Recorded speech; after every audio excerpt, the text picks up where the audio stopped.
Одоо та бүхэнд эдийн засгийн мэдээлэл өргөе. Энэ удаа жижиг дунд үйлдвэрлэлийн одоо дэмжих сангаас олгосон зээлийн эргэн төлөлтийн явц нь ямар байгаа юм бэ гэдэг мэдээлэл өргөөр бэлтгэсэн юм а.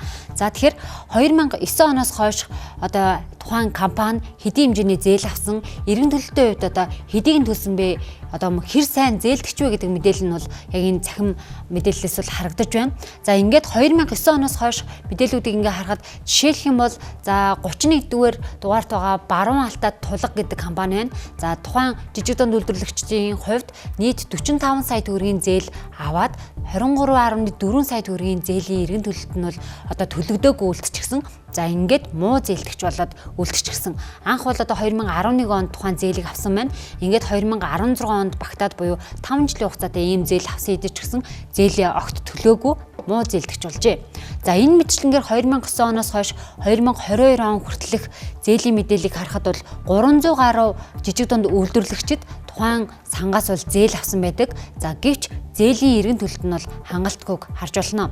За ингээд жишээлбэл хамгийн сүүлд гэхэд 2019 онд авсан 230 сая төгрөгийн зээлийнхээ 101 сая төгрөгийг нь бол үлдэгдэлтэй.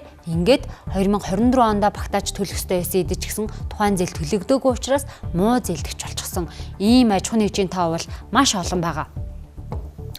За тэгвэл одоо яг тухайн жижиг дунд үйлдвэрлэлийг дэмжих сангаас олгож байгаа зээлийн ерхий шаардлага нь ер нь ямар байгаа юм бэ гэдэг мэдээллийг та бүхэнд авчхан харуулах юм бол за сангаас болон шууд арилжааны банкар дамжуулан олох зээлийн доод хэмжээ нь бол 20 сая төгрөг байна гэж шинжилсэн байна. За 2009 оны зээлийг харахад бол 3 сая төгрөгийн зээлж байсан.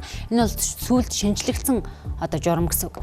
За ингээд аж ахуйн нэгж байгууллагуудын хувьд 100 саяас эхлээд одоо яг жижиг дунд болон бичил гэсэн одоо үйлдвэрлэлийнхээ эрхлэгчийнхээ тухайн хамрах хүрээлэнс шалтгаалаад 2.5 тэрбум төгрөг хүртэлх зээлийг бол авж байгаа. За ингээд 5 жилийн хугацаатаагаар хүн бол маш бага.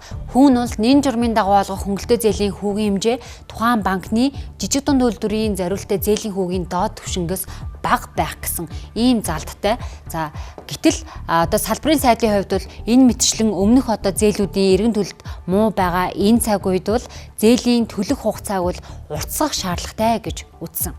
Хугацааг заавал уртсах хэрэгтэй. Өөрөөр хэлбэл ипотекийн зээлийг хүн 15-аас 30 жилийн хугацаатай одоо олгодог шүү дээ. Хэрвээ тэхгүй 3 жилийн хугацаатай болвол ипотекийн зээлийн нэгдүгээр утга нь алдагдана. Хоёрдугаар сар болгон олон 10 сая төгрөг төлж чадахгүй шүү дээ. Яг энэтэй адилхан одоо бичиж жижиг дунд бизнес эрхэлж байгаа одоо эдгээр хүмүүсийн зээлийн хугацаа заавал уртах хэрэгтэй. 8-аас дээш жил болгох тухай хуулийн төсөлтөд тусгасан байна. Эргэн төлөлтийн хэмжээ тийм. Тэ эргэн төлөлтийн хугацааг. Хүү нь өөрчлөлт болж байгаа. Хүү бол яг олон хэлцүүлэх зохион байгуулсан. Хүү бол нэг 5-6% байхад бол болно гэж үзэж байгаа. Хамгийн гол нь хугацаанд богино учраас бид нар эргээд хөрөнгө оруулчаад ингээд энийг урт хугацаанд үр дүн гаргаж чадахгүй байна л гэж үзэж байгаа. 2021 оны мэдээллийг харъя. 2021 онд жишээлх юм бол улсын хэмжээнд нийтдээ 810 сая төгрөгийн одоо зээл олгосон байна. Нийт 12 зээлдэгч энэ төрлийн зээлийг аваад 74 ажлын байр шинээр бий болгосон гэсэн ийм мэдээлэл гарч ирж байна. За гисэн идэж гисэн одоо ажлын байр бий болгож байгаа мэдээлэл нь байгаа идэж гисэн эргээд тухайн сангаас авсан зээлээ эргэн төлөлт нь бол хангалтгүй байгаа гэдгийг бас та бүхэнд харуулах зүйтэй. За тэгвэл дараагийн дэлгэснээс та бүхэнд харуулъя. За 2009-оос 2021 онд буюу нийтдээ 12 жилийн хугацаанд нийт одоо 383 аж ахуйн нэгж байгууллага бол энэ сангаас зээл авсан байдаг. Ингээд муу зээл төлөвт шилжсэн 234 буюу хувьлаад харахад 60 гаруй хувь нь бол эргээд зээлээ бол хангалтгүй төлсөн муу зээлдэгч болоод үлдчихсэн байна гэсэн үг.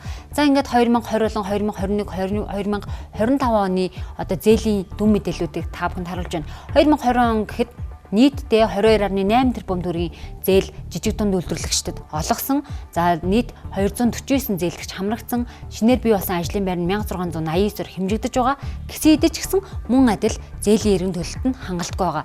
Тэгэхээр ийм цаг үед бол хамгийн зөв гарц нь жижиг дунд үйлдвэрлэлийг бол дэмжих зүйтэй, энэ төрлийн зээлийг олох зүйтэй.